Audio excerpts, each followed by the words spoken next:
Okay, we are live. Great. Thank you. So I will call to order the special meeting of May 14th, 2020. And Amy, if you would call the roll, please. Councilmember Bruins, Present.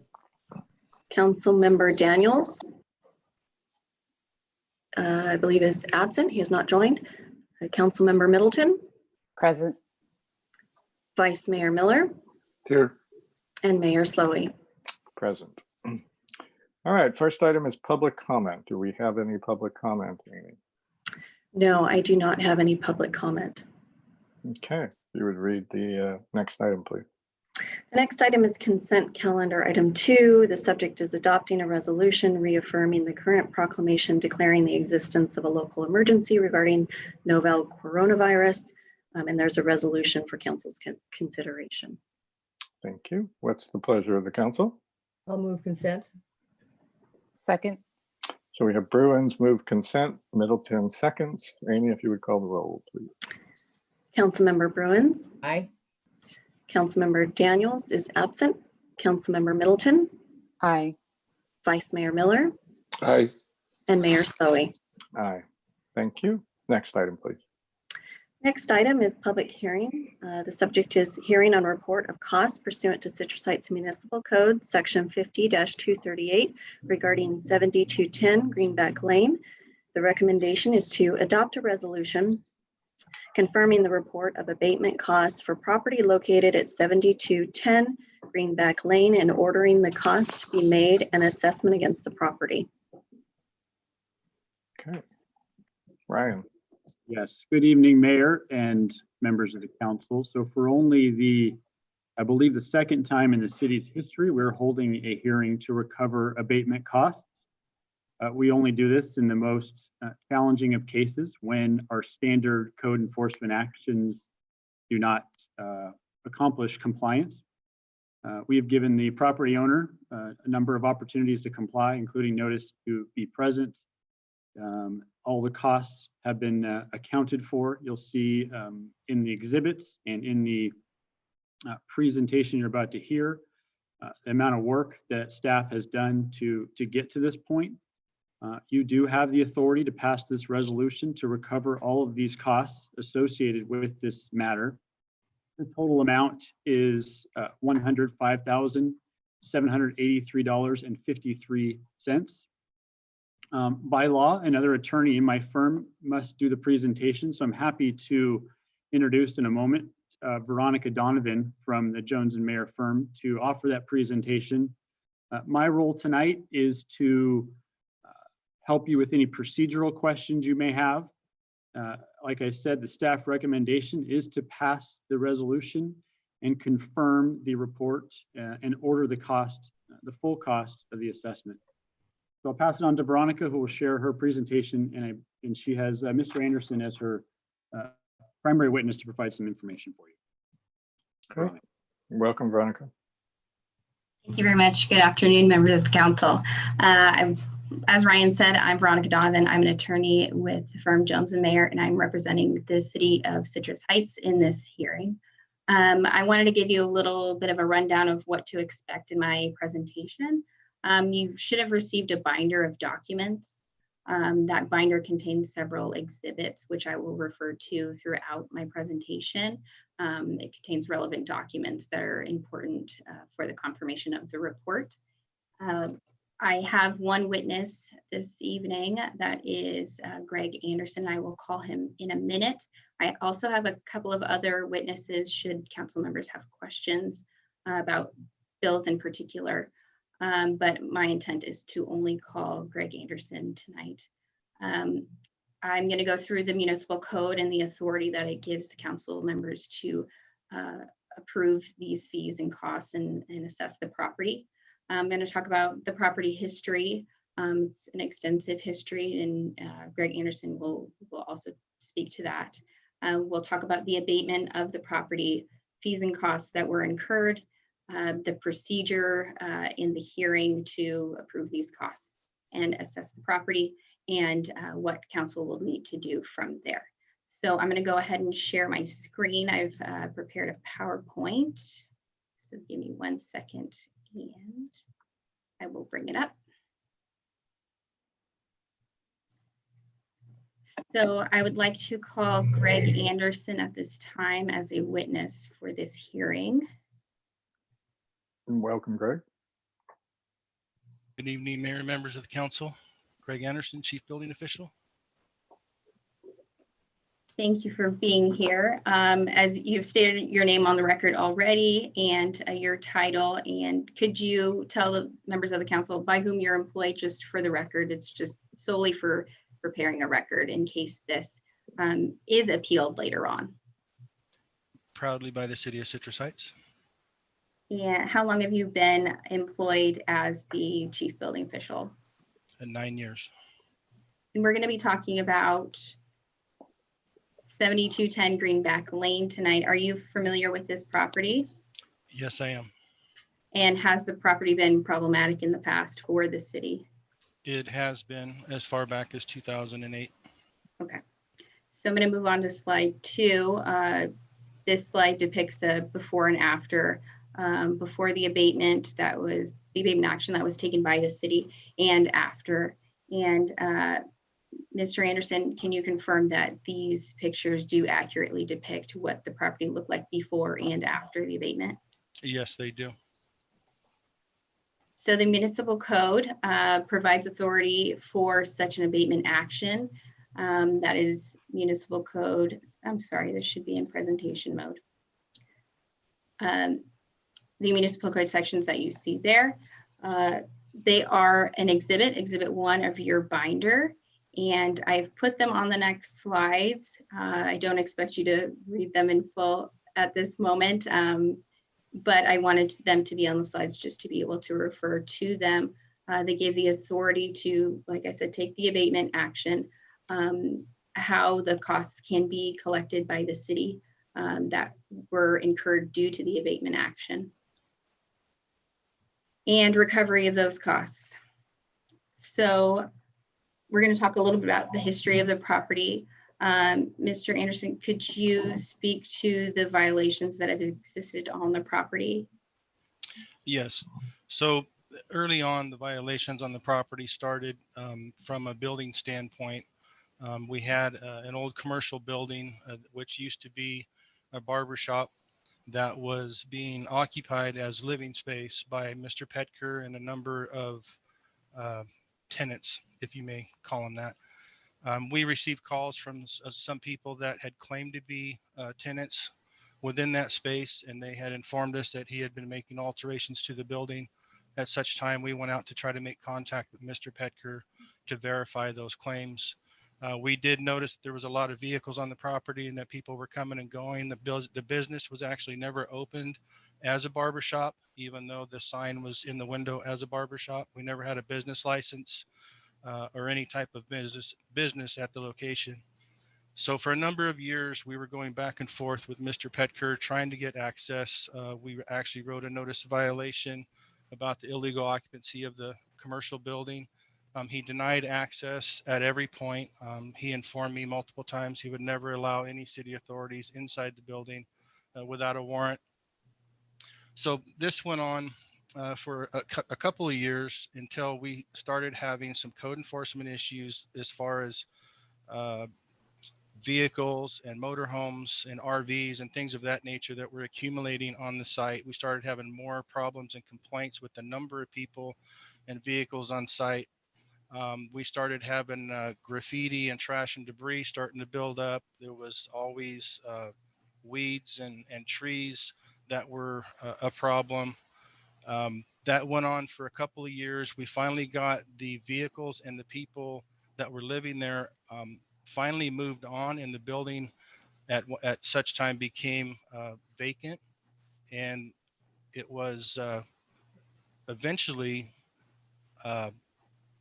we started having graffiti, and we started having squatters coming on the property. We had some issues with electrical being vandalized. We had the electrical disconnected by SMUD because of the hazards on the outside of the building. People were stealing the wires and fuses and such out of the main panel. At one point in July of 2019, we had a structure fire which started on the outside of the building. It actually extended into the roof structure of the building and created a lot of structural damage to the roof ceiling structure inside the building to where it was partially collapsing. At that point, we declared it a dangerous building. Myself, the building official, and the Sac Metro Fire Marshal declared it a dangerous building because of the fire hazard. There was an enormous amount of flammable debris inside the building, and because the building was actually boarded up, because it was vacant, it created a serious hazard, not only for any vagrants that could possibly be in the building, which they were constantly breaking in and occupying the building because they would have no way out. It also created a fire hazard for fire responders responding to the fire. And it also created a hazard for the adjoining properties. So we declared it a dangerous building at that time. And that's where we move forward to this abatement process. Thank you very much for that. So the municipal code 50-236A indicates that if a nuisance isn't abated by the property owner, then it can be abated by the city. The property was declared a public nuisance pursuant to a hearing that was held by the city, and that was done on May 21st, 2019. Subsequently, a notice and order was issued. And it gave a specific time frame in which the property owner was to abate that nuisance. And Mr. Anderson, was that nuisance abated by the property owner? By the property owner? Yes. It was not. Okay. So at that time, the city decided to obtain an abatement warrant to be able to abate it themselves, correct? Correct. And that was done on November 16, 2019. And Correct. You'll see in your binders, Exhibit 2 is a copy of that abatement warrant, which is also on the next slide. And Mr. Anderson, just to authenticate this document, is this the abatement warrant that was obtained in November of 2019? Yes, it is. So execution of the warrant happened thereafter, and several contractors were hired in order to complete that abatement. The next exhibit in your binder, Exhibit 3, are photographs of the abatement. The photographs that are depicted on my slides are only a few, just to highlight the key points, but there are several other photographs in your binders. And the abatement took place between November 22nd, 2019 and December 10th, 2019. So moving on to the photos, Mr. Anderson, if you could describe the photographs, what council is seeing in these photographs as we go through them. So these first two photographs were actually the day that I obtained the abatement warrant, and I went out to the property to post it. And you can actually see the back door of the property had been breached and it had been broken into, and there was people on the property and in the building at the time.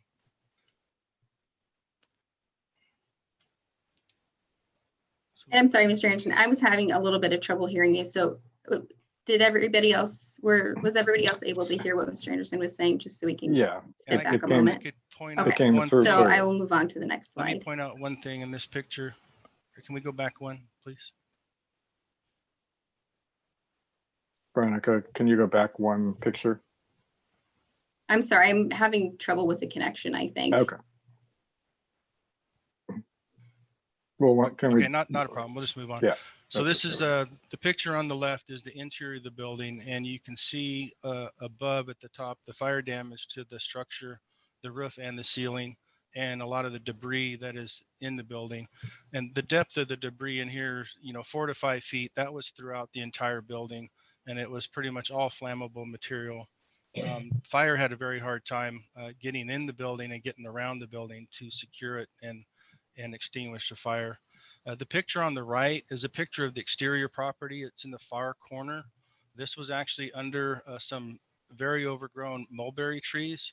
And this is where we had squatters that had been coming and going off the property back and forth for for months and months. We would get them off the property, and they would just come back. But they were dragging not only new stuff on the property, all this debris, but they kept breaking inside the building and dragging a lot of the debris out. So this stuff was not only getting spread over the property, it was showing up across the street in the shopping center. It was just getting dragged all up and down the neighborhood. Underneath this tree, just on the outside alone, we filled a 20-yard dumpster just with the debris in this one corner alone. So that kind of gives you an idea of how much debris was on the property and inside the building.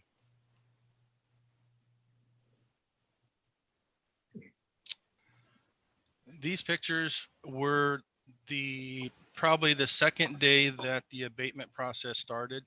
The beginning of the abatement process was the removal of asbestos. The asbestos that they found within this building, it really only pertained to the floor itself, but due to the debris that was throughout the building, you saw there was 3 or 4 feet of debris throughout the building that was just stacked up and mixed up. That debris had to be removed prior to the asbestos abatement of the floor. Well, on day one, when they started removing the debris, they found that there was hypodermic needles mixed in with all the debris on the ground. So they had to treat the whole entire debris removal as hazardous waste. It had to be bagged. They had to be outfitted with the PPE equipment, as you can see. And obviously the cost went up on the abatement of the asbestos.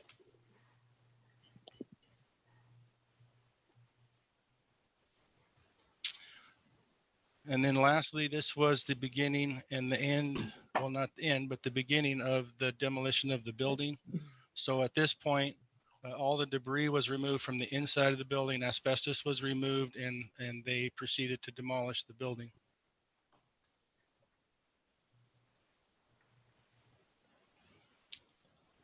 And these two pictures are, the one on the left shows pretty much how the site was cleaned up and also how the trees were trimmed up and the weeds were removed. So we had a clear sight through the property. I believe we trimmed up all the trees to a height of 8 to 10 feet off a grade, and we scraped the weeds and debris off the pad. So it was nice and clean.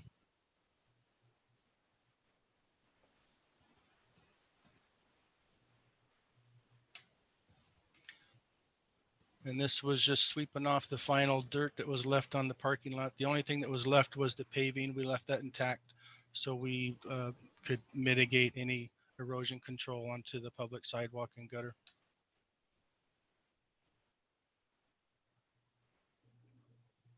Thank you very much for that. I appreciate it. So we'll move on to the payment of the costs of the abatement. So the director, after abatement, is supposed to create an itemized account of costs and deliver it to the property owner. If the property owner doesn't pay that amount in 45 days, then the city can take further action in order to collect those costs. In order to do this, as I mentioned, the notice of costs must be billed to the owner. Notice shall advise the owner that the costs are due, and that if the costs are not paid, they can become a personal debt of the owner or be assessed against the property. Council may also, in order to assess the property, City Council may take action in order to do that. So Mr. Petker was given notice of this hearing, correct, Mr. Anderson? Yes, And of the costs. And that was done on February 12th, 2020, correct? Correct. And did you send him notice via a letter? I did initially. I met Mr. Petker in the office here at City Hall, met with him at the front counter, and hand delivered the entire package to him, and had a chance to sit down and actually go over the notice. And I also did mail him a certified copy to his home address. And so you will see in your binders Exhibit 4 is that notice to Mr. Petker, the property owner, and the document contains both the notice, sections of the municipal code, and the invoices and bills and costs, correct, Mr. Anderson? Correct. And briefly to go over the document that is provided in Exhibit 4, Mr. Anderson, can you confirm for us that this is a true and correct copy of the notice that you provided? Yes, it is. And besides the black marks that were used to redact some of the property owner's personal information, as I mentioned, that was a true and correct copy, correct? Yes, And you sent the property owner the notice by mail, or you were able to deliver it to him in person? both. Moving on to those itemized costs. If the property owner does not pay pursuant to the municipal code, the director is supposed to create an itemized report. And in this case, Mr. Anderson did create a report, and that is Exhibit 5 in your binders. And in this report, there are several items, and referring back to the city attorney's comments earlier in this presentation, the total amount is provided on this document. So I'm going to click this document and go through it briefly with Mr. Anderson. So Mr. Anderson, did you create this report? Yes, I did. And is it a true and correct copy of the report that you created? Yes, it is. So we're going to go briefly over these items, the costs and fees that were incurred. So Mr. Anderson, can you explain for the council what the first item is, outstanding code enforcement, non-compliance, and reinspection fees? This is for the multiple violations that they had through the code enforcement, chapter 50. There was different stuff like graffiti, weeds, unregistered vehicles, just a multitude of things. And the reinspection fees basically are applied on their reinspection, which they typically do about every once a month or every 3 or 4 weeks. And those fines just keep accumulating if they're not paid and if they're not abated. And the total amount of those fees is $12,929. And those fees and costs, the invoices for those fees and costs, those are included in the staff report. Is that correct, Mr. Anderson? Yes, they are. Okay. And the next item is continuous emergency board up of vacant dangerous property. Can you explain for council a little bit about what that means? Yeah, being that the building was vacant and abandoned and we were not getting response from the property owner to secure his own building and the dangerous conditions within the building continuously was vandalized and broke into over and over again. And when it came to our attention, whether it was the building department or code enforcement, we both had the ability to contact the board up crew to come back out and re-secure the building. So those are an accumulation of multiple calls to the emergency board up crew to come back out and secure the building. And the total of that is $5,346.91. And Mr. Anderson, are the invoices associated with those costs included in the staff report? Yes, they are. Okay. The next item is replacement of padlocks for building due to vandalism. Can you speak briefly about what those costs were associated with? Just replacement locks. The locks were being cut off the main entrance door at the end. And the total of, I'm sorry, the total of those as $15.06. And are those invoices included in your staff report? Yes, they are. And the next item, asbestos survey required prior to demo of structure. Mr. Anderson, can you speak briefly about what those costs entailed? Yes, this was the asbestos abatement contractor to come out and do their survey for the asbestos and the testing and provide the test results.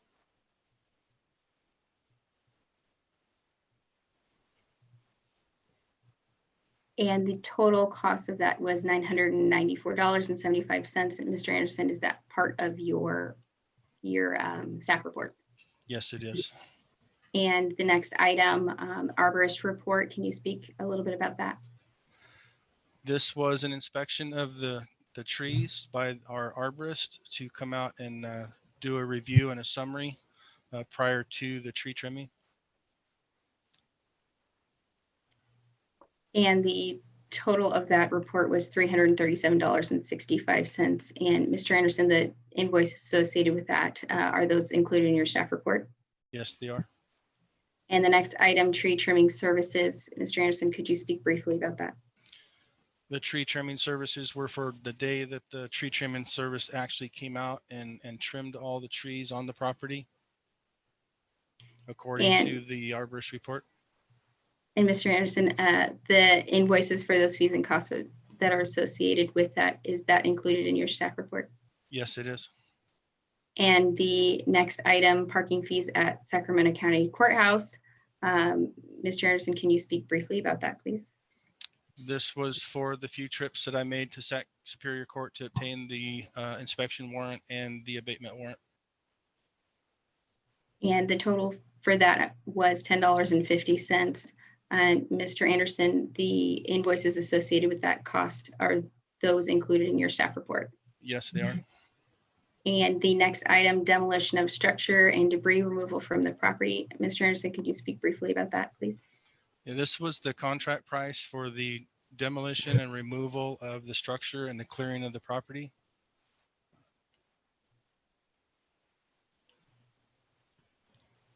And the total of that cost was $62,519.75.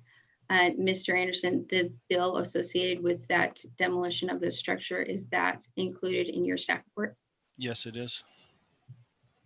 And the next item, attorney's fees. Mr. Anderson, could you speak briefly about that? Yes, there was a lot of contact with the city attorney involved with obtaining the inspection warrant and the abatement warrant and the process all the way through to this hearing.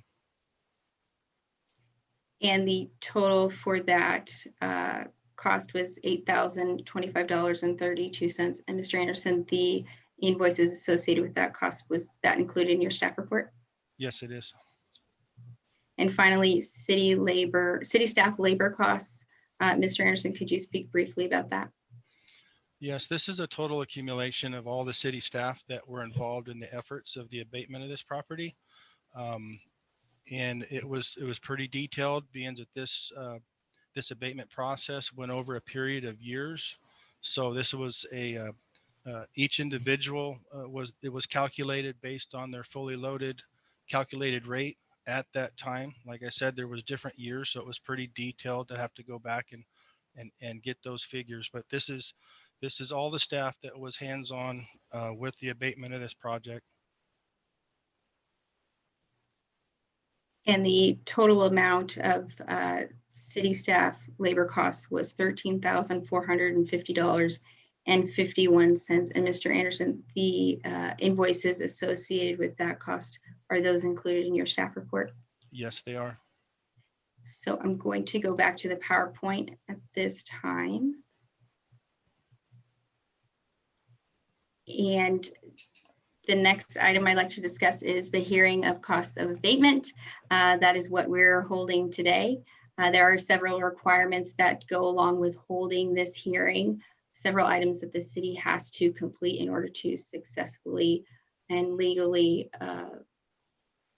assess the property for the cost of the abatement. The notice of hearing and the proof of publication are both included as exhibits in your binders, and we will talk about them briefly on the next slide. So the first document you see there, Mr. Anderson, was a notice of public hearing prepared for the hearing today. Yes, it was. And does the document on the left side of this slide depict a almost true and accurate copy of that notice? Yes, it does. And there are a couple items at the top of the document. Can you explain for council what those items are? There's a little bit of handwriting and a stamp. Yes, it's a postal service tracking number and receipt, and also the handwriting is just the date that we had sent that out. And this document, was it sent to the property owner? Yes, it was And how was that sent? a certified mail. Okay. And another requirement of holding this hearing is to publish the notice in a newspaper of general circulation. Mr. Anderson, did you cause the notice to be printed in such a newspaper? Yes. And when did that take place?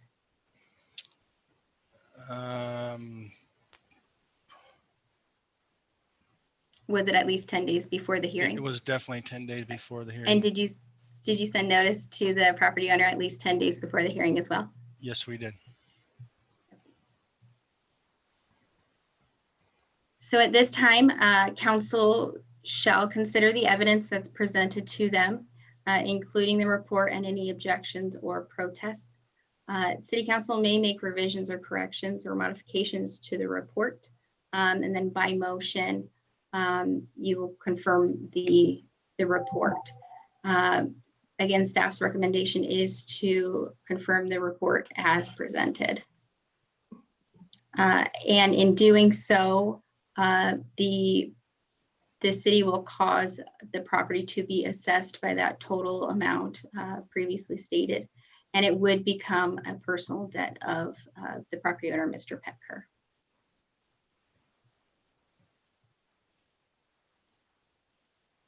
And at this time, I'd like to move all of the documents into the record, all the documents that are exhibits that are included in your binder. And that's all I have for my part of the presentation, so I'll hand it back over to the city attorney. Thank you, Veronica, for that presentation, and Mr. Anderson as well. Council can ask questions, but at some point we need to open the public hearing, see if there's any comments from the public. There's nobody here in council chambers, but perhaps there is somebody in the queue, and then we'll close public hearing and the council can then deliberate and take action. Thank you, Mr. Jones. Any of the council members have any questions of either Mr. Jones? Veronica, and I apologize, I forgot your last name, or Mr. Anderson? Not for me. None for me. Okay. So at this point, I will go ahead and open the public hearing. Ryan, you said there's nobody there, so there's, Amy, is there anybody in the queue indicating they would like to say anything? No, I have not received anything. All right. So at this point, I will go ahead and close the public hearing. And what's the pleasure of the council? I move that we accept and act on staff's recommendation. Second. So Ms. Bruins made a motion, Vice Mayor Miller seconded. Amy, can we have a roll call, please? Councilmember Bruins, Aye. Councilmember Daniels is absent. Councilmember Middleton, Aye. Vice Mayor Miller, Aye. and Mayor Slowey. Aye. So the motion carries 4-0. Quick question for Ryan. So I understand with the motion passed, this becomes now a personal debt against Mr. Petker. Obviously, from the city's end, probably putting a lien against the property. Is that an automatic that either yourself or City Manager Boyd can do, or are we going to have to take further action to place a lien against the property? No, in the resolution that was passed, it gave authority to Great. staff to take care of that. So Great. That's what I was looking for. Thank you. All right, so that would be the public hearing, and thank you for the other gentlemen who were there waiting in the wings to either assist or do a TikTok dance for us maybe before we're done. I do believe there's one more item on the agenda of the city manager brief update. So Mr. Boyd, if you're hanging around. Yes, Mr. Mayor, thank you. Council, good evening.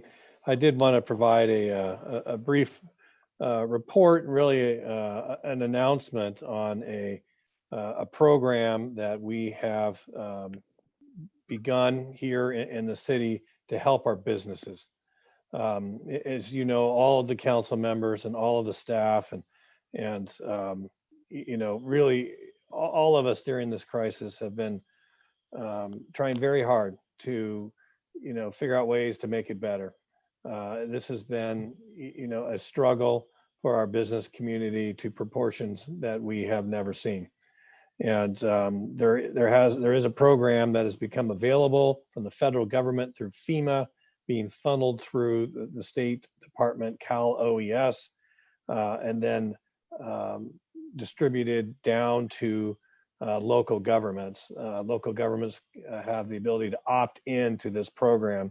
It is an enormous lift to administer this program, but it is well worth it. We have pulled staff out of their jobs to make this happen for our businesses and for our seniors who really benefit from the program as well. The program is called Great Plates, and we have teed up an entire media campaign on this and have begun to push out the information on this program. So during this crisis, our city remains committed to the health and safety of our residents, especially the at-risk population. So we're excited to announce the participation in the Great Plates delivery program, which provides free meals to seniors while simultaneously supporting local restaurants.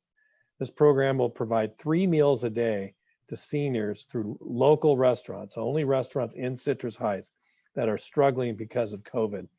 In less than a week, we've signed up 13 local restaurants and 135 qualified seniors. And our goal is to enroll a total of 20 restaurants and 500 seniors, which we think we can achieve. We will start meal delivery as early as possible next week, but no later than Tuesday. This program represents almost $1 million of federal assistance for our business community for the next 30 days, and it may last for a total of 90 days, depending on if extensions are provided from FEMA to Cal OES. Restaurants can make up to $13,000 a week by participating in the program. Seniors over 65 qualify if they make no more than $74,900 a year and no more than $100,000 for a couple, and are not enrolled in other state or federally supported benefit programs. So seniors 60 to 64 may qualify if they meet certain at-risk program criteria. For restaurants and seniors who are interested, a link to the program details is on the homepage of our website at citrusheights.net. And also, if you have a loved one who is over 65 and may qualify, we ask that you please visit our website to learn more about the program. So there are a couple of details and minor administrative details that might be of interest. There is a match, a local match that's required of 6.75%. We are looking at different ways to cover that. We think we'll be able to. It's possible. We're still verifying that some, if not all of that, might be covered in-kind contribution. So our staff is working, and we have a team out there right now and have been all week administering contracts with the restaurants, all the legalities that are necessary, all the detailed requirements that the federal government and the state has of us. We are working on that and working with our restaurants. So the way that the 3 meals will work is, it'll be one delivery, and we're putting that on the restaurant. So the restaurant must have the ability to do that. They're going to receive about $66 per senior per day. So $66 for the 3 meals. And that would have to include delivery. So it would be one delivery in the morning, and that would be a hot lunch, a dinner that can be warmed, and then light breakfast for the next morning. And it's 7 days a week for the course of this program. But so not only will we be able to help some seniors within a certain income bracket, but we're really stimulating some restaurants that need it. And if you really do the math on the money that's available, we're able to get to 500 seniors and work through this. that number can get up to $1 million of pretty quick stimulus into our local restaurant economy. So I wanted to, again, this is out on the street, our information's out there. We want to sign up more. We have a whole media campaign around it. Wanted to make sure we announce this here as well, as we are being watched live by some now, and we'll continue to push this. So I wanted to let the council know in more detail about this program. So if there's any questions, be happy to take them. If not, Mr. Mayor, I'll turn it back to you. Thank you. Thank you, City Manager Boyd. A great program. Yeah, I mean, $66 per day per meal, if you will, or 3 meals plus delivery. Good way to get money back to our local restaurants. The only qualification I will make to anybody listening is, again, with that goal of 20 restaurants, 500 people, as an individual, you will not get to have a choice of which restaurant makes your meals and deliver them. That is probably going to be geographical, or however we do that, but it isn't. I'd prefer restaurant A over restaurant B. That's built into the program, and the meals are free. So, but I just wanted to make that clarification. Any questions from council for City Manager Boyd? I just wanted to thank him for taking this on. I know there was a bit of trepidation because it's quite a program, and I want to thank Mr. Boyd and city staff for doing the heavy lifting on this. I think it'd be helpful. Chris, you probably said, and I didn't hear you, how long does this program last? The first stretch is 30 days, and we are understanding that it's possible could it be extended to 90. Okay. Well, great job. Thank you. Yeah, one Right. question is there any, well, there's a match from the city, so basically the city covers its own costs. Is that correct? The match, council member, is 6.75% of the fund. So, so on $1 million, if we were able to be fortunate enough to achieve that volume, it'd be in the the $65,000 range at the high end. So this program came about so quickly, and we had to stand it up so quickly. There are still some unanswered questions, but and our hardworking staff has been on this around the clock. But we think part of that could be covered with in-kind. In other words, the value of our staff's work on this could count. We're also looking to see if some of that additional CDBG stimulus money that the council has already gotten out on the street, if some of that might be eligible. But even if it was a straight general fund, really hit, which I don't think it will be, but if it had to be, it's far worth it, we think, for our business community. Absolutely. Thank you. Yes, great. Thank you, Chris, for that update. Amy, is there anything else scheduled for the special meeting? No, that was the last item. Okay. And City Attorney Ryan Jones, if you would please make sure you thank Veronica Donovan for us from your firm for participating. I think she may have already left the meeting, which is fine, but just make sure you pass along our thanks. And Mr. Anderson, good job. So with that, unless there's any final words from other council members, I'm going to go ahead and close the special meeting of May 14th. Thank you, everybody, for participating. You. Thank you.